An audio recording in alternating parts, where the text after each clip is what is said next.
તળપદા કોળી ભાવનગર નિવાસી જગાભાઈ રવજીભાઈ યાદવના મોટા પુત્ર ચેતનભાઈ જગાભાઈ યાદવ તારીખ 8ને મંગળવારના રોજ રામચરણ પામેલ છે.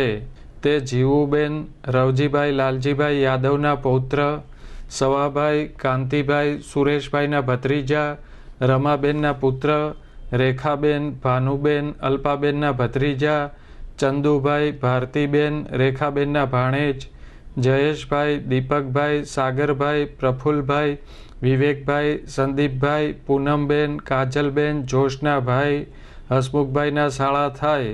સ્વર્ગસ્થનું બેસણું તારીખ 11ને શુક્રવારના રોજ સાંજના 4 થી 6 દરમિયાન તેમના નિવાસ સ્થાને પ્લોટ નંબર 20 પ્રગતિ સોસાયટી પંડ્યા મીઠાઈવાળા સામેના ખાંચામાં ઘોઘા રોડ ભાવનગર ખાતે રાખેલ છે.